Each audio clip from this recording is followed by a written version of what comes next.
दोस्तों, आप देख रहे हैं आरसीए न्यूज। आज हम बात करेंगे आज की बड़ी खबरों के बारे में जो कि विभिन्न समाचार पत्रों पर छाई हुई है और आपके लिए अति महत्वपूर्ण है। इसलिए आप वीडियो को पूरा देखिएगा, स्किप मत करिएगा। वीडियो पसंद आए तो लाइक एवं शेयर जरूर करिएगा। पहली खबर इलाहाबाद विश्वविद्यालय की है। इलाहाबाद विश्वविद्यालय में LLM में शुरू हुआ प्रवेश। अगली खबर है कि फर्जी नियुक्ति पत्र मामले की होगी जांच। आपको बता दें कि सच्चाई का पता लगाने के लिए उच्च शिक्षा निदेशालय गंभीर, दुरुस्त होगी व्यवस्था। साथ ही एक बड़ी खबर है उत्तर प्रदेश लोक सेवा आयोग की कि सम्मिलित राज्य अभियंत्रण सेवा 2019 के अभ्यर्थियों का प्रवेश पत्र जारी। जैसा कि आप लोग पूछ रहे थे कि सर परीक्षा होगी या नहीं होगी, तो मेरे द्वारा आपको बताया गया था कि आप लोग प्रिपरेशन करिए, परीक्षा स्थगित नहीं की जाएगी क्योंकि इसकी कोई चर्चा नहीं है। अगले सप्ताह जो है बैठक होगी, संभावना है कि प्रवेश पत्र जारी कर दिया जाएगा। अगर नहीं जारी होता तो परीक्षा स्थगित होने की संभावनाएं बढ़ जाएंगी, लेकिन आप अगले सप्ताह का वेट करिए। तो जो मेरे द्वारा आपको बताया गया था वही हुआ है। आपके लिए अच्छी खबर है कि प्रवेश पत्र जारी कर दिया गया। अगली खबर है कि जनवरी से होगी MBBS की परीक्षाएं। आपको बता दें कि जनवरी से MBBS की परीक्षाएं शुरू होंगी। मेडिकल कॉलेजों में MBBS की परीक्षा जल्द होगी। राष्ट्रीय चिकित्सा आयोग ने इसका आदेश जारी कर दिया है। कोरोना की वजह से परीक्षा को लेकर मेडिकोज असमंजस में थे। KGMU ने जनवरी से परीक्षा कराने का प्रस्ताव भेजा है। खबर राष्ट्रीय शिक्षा नीति को लेकर है। राष्ट्रीय शिक्षा नीति के लिए बनाए एकीकृत रिपोर्ट, ऐसा उत्तर प्रदेश के deputy CM doctor Dinesh Sharma का कहना है। आपको बता दें कि डॉक्टर दिनेश शर्मा ने राष्ट्रीय शिक्षा नीति 2020 के क्रियान्वयन के लिए बेसिक, माध्यमिक, उच्च शिक्षा प्रबंधकी और व्यवसायिक शिक्षा विभाग की एकीकृत रिपोर्ट तैयार करने के निर्देश दिए हैं। वे बृहस्पतिवार को विधान भवन राष्ट्रीय शिक्षा नीति 2020 के क्रियान्वयन के लिए गठित टास्क फोर्स की चौथी बैठक में बोल रहे थे। अगली खबर ग्रुप डी परीक्षा को लेकर है। ग्रुप डी भर्ती परीक्षा से 2 अभ्यर्थी डिबार। आपको बता दें कि रेलवे में दिव्यांग कोटे के तहत ग्रुप डी की परीक्षा में फर्जीवाड़ा करने वाले 2 अभ्यर्थियों को डिबार कर दिया गया है।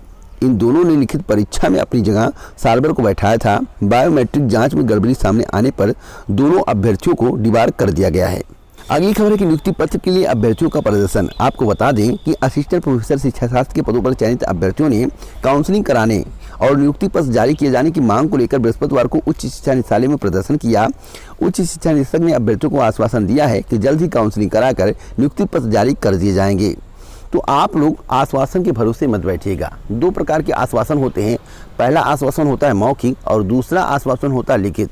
आपको लिखित आश्वासन नहीं दिया गया है, मौखिक आश्वासन दिया गया है। तो मौखिक आश्वासन ज़्यादातर कोरा कागज सिद्ध होता है, इसलिए आप लोगों को बैठना नहीं है। आप लोगों को संघर्ष करते रहना है, सफलता आपको जरूर मिलेगी। अगली खबर नई असिस्टेंट प्रोफेसर भर्ती को लेकर है। नए सिलेबस पर होगी भर्ती परीक्षा। आप लोग नई भर्ती के इंतजार में हैं कि असिस्टेंट प्रोफेसर भर्ती का विज्ञापन कब जारी होगा और विज्ञापन क्यों नहीं जारी हो रहा है, इसका क्या कारण है, आइए इसके बारे में जान लेते हैं। आपको बता दें कि आयोग ने कुछ दिनों पहले असिस्टेंट प्रोफेसर की नई भर्ती के लिए एजेंसी चयन का विज्ञापन जारी किया था। अब इस विज्ञापन को लेकर विवाद हो गया है। दरअसल उस वक्त MLC चुनाव की आचार संहिता लागू थी। ऐसे में विज्ञापन जारी किया जा सकता है या नहीं, इस पर संशय की स्थिति बनी हुई थी। इस मामले में आयोग ने जिला प्रशासन को पत्र भेजकर आवश्यक दिशा निर्देश मांगे हैं। अगर प्रशासन की ओर से नए सिरे से विज्ञापन जारी करने के लिए कहा जाता है तो असिस्टेंट प्रोफेसर की नई भर्ती शुरू करने में कुछ और देरी हो सकती है। इसका मतलब कि इस वर्ष नई भर्ती का विज्ञापन जारी नहीं होगा। देखिए, संभावना पहले यही थी कि दिसंबर में विज्ञापन जारी हो जाएगा, जो मेरे द्वारा आपको बताया गया था, लेकिन एजेंसी के चयन का मामला जो है वह विवादों में फंस गया है, जिसके कारण अब विज्ञापन इस वर्ष आ पाना मुश्किल लग रहा है। तो विज्ञापन अब जनवरी या फरवरी माह में आएगा। अगली खबर 69,000 शिक्षक भर्ती को लेकर है। 69,000 शिक्षक भर्ती में ऑनलाइन आवेदन और मूल प्रमाण पत्रों में अंतर। आपको बता दें कि दूसरे चरण की काउंसलिंग संपन्न हो चुकी है। अलग अलग जिलों में जनपदीय समिति की जांच में पकड़ में आ रही है गड़बड़ी। इसी वजह से अब तक नियुक्ति नहीं मिली है। कुछ अभ्यर्थी ऐसे हैं जिनके फार्म में गड़बड़ी है, वे धरने पर बैठे हुए हैं। सचिव की तरफ से उन्हें आश्वासन दिया गया है कि जो आपके फार्म में त्रुटि है उसके संशोधन के लिए जल्द ही नोटिस जारी की जाएगी। तो बहुत ही अच्छी बात है। पूर्ण संभावना है कि तीसरे चरण की काउंसलिंग हो। अभी संभावना है, कंफर्म नहीं हुआ है। अगर तीसरे चरण की काउंसलिंग होती है तो और अभ्यर्थियों को मौका मिल सकता है। अगली खबर उत्तर प्रदेश TET परीक्षा 2020 को लेकर है। उत्तर प्रदेश TET परीक्षा 2020 का आयोजन कब होगा, इस पर संशय बना हुआ है। यह तो निश्चित है कि नोटिफिकेशन 2020 में ही जारी होगा, दिसंबर माह में ही जारी होगा, 2021 लगने नहीं पाएगा। लेकिन परीक्षा का आयोजन कब होगा, इस पर संशय बरकरार है। कल ही मेरे द्वारा सबसे पहले आपको जानकारी दे दी गई थी कि परीक्षा का आयोजन फरवरी 2021 के अंतिम सप्ताह या मार्च के प्रथम पखवाड़े में होगा। देखिए, फरवरी अंतिम सप्ताह चर्चाएं हैं, कंफर्म नहीं है, लेकिन मार्च के प्रथम पखवाड़े में कंफर्म है। तो जो भी जानकारी मैं आपको देता हूं वह सही और सटीक होता है। कल मेरे द्वारा आपको बताया गया था, आज के समाचार पत्रों में वही छपा हुआ है। इसमें एक महत्वपूर्ण बात लिखी हुई है कि परीक्षा नियामक प्राधिकारी कार्यालय ने एनआईसी को टीईटी के लिए ऑनलाइन आवेदन लेने के लिए सॉफ्टवेयर तैयार करने का प्रस्ताव भेजा है। आगे इसमें बताया गया कि प्रदेश सरकार ने परीक्षा नियामक प्राधिकारी सचिव को फरवरी से मार्च में टीईटी कराने की मंजूरी दी है। तो कल जो मेरे द्वारा आपको बताया गया था वही आज के समाचार पत्रों में छपा हुआ है। इसके पहले जो खबर समाचार पत्रों में छपती थी उसमें बताया जाता था कि फरवरी के अंतिम सप्ताह कभी भी मार्च का जिक्र नहीं था। पहले जनवरी बताया गया था, उसके बाद फरवरी में बताया गया था, लेकिन मार्च का जिक्र नहीं था। कल मेरे द्वारा आपको सबसे पहले बता दिया गया है कि मार्च के प्रथम पखवाड़े तक टीईटी परीक्षा का आयोजन करा लिया जाएगा, जो मुझे जानकारी मिली है।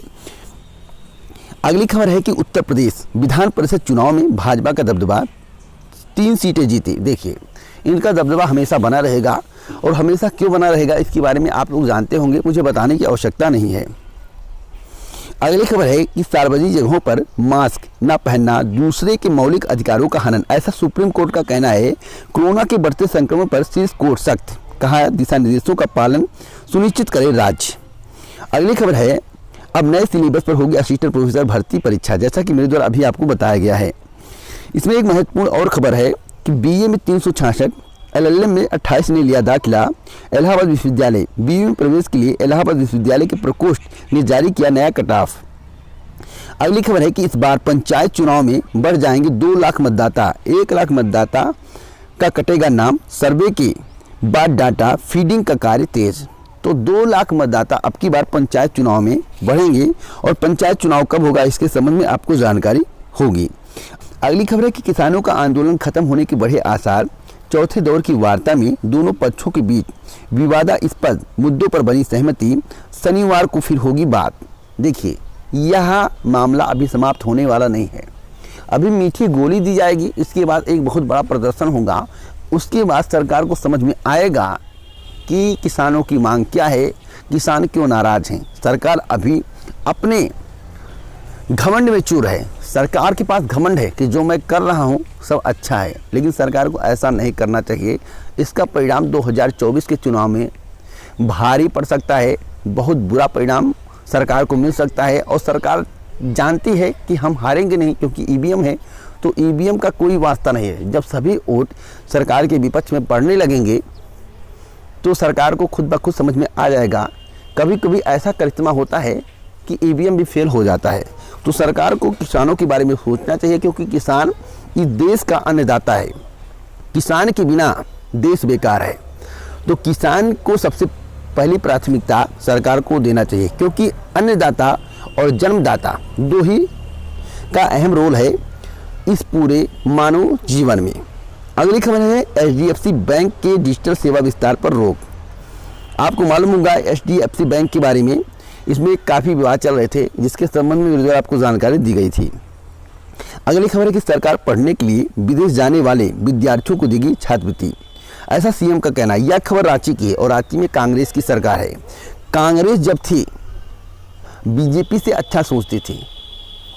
रिकॉर्ड कांग्रेस सरकार का देखिए और बीजेपी सरकार का देखिए, किस सरकार में सबसे ज़्यादा नौकरियां दी गई हैं। आपको सारा आंकड़ा जब प्राप्त होगा तब आपको इस बात की जानकारी मिलेगी आखिरकार कांग्रेस क्यों अच्छी थी और बीजेपी रोजगार के मामले में क्यों बुरी है।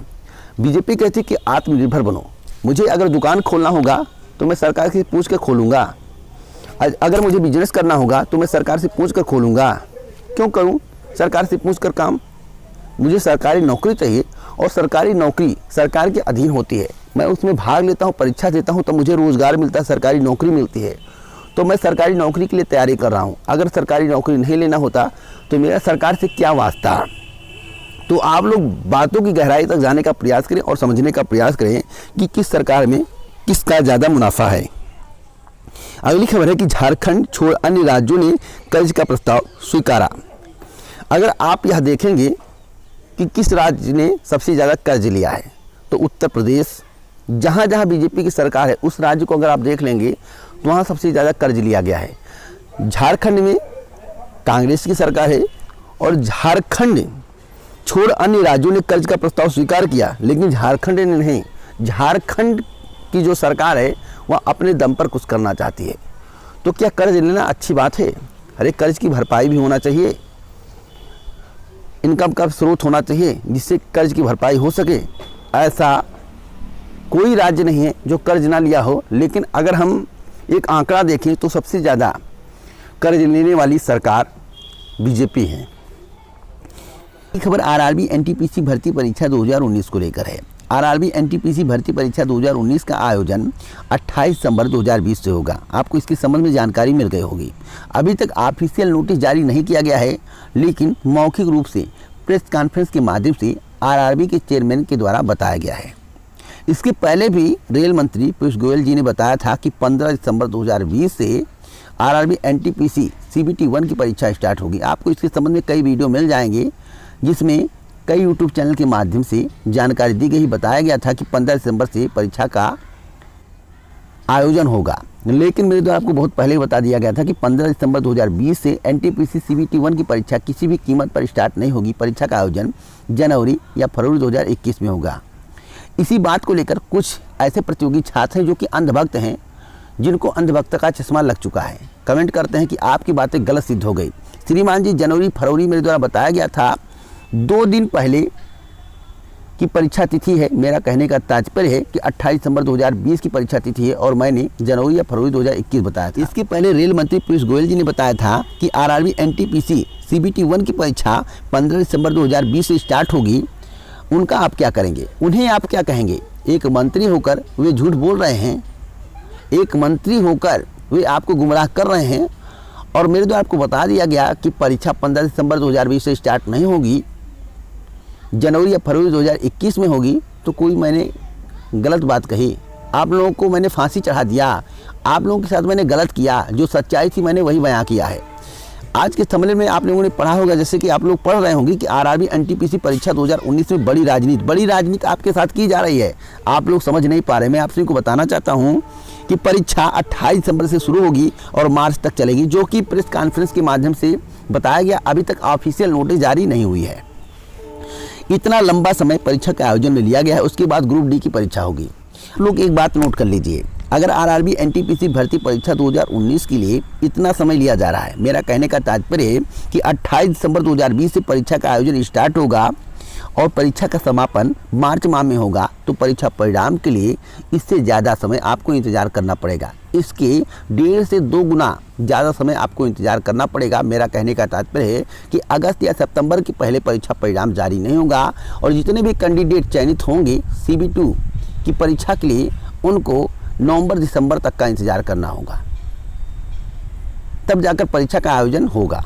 उसके बाद परिणाम आएगा। इधर 2022 का चुनाव रहेगा, तो चुनाव में सरकार इसका फ़ायदा उठाने का प्रयास करेगी।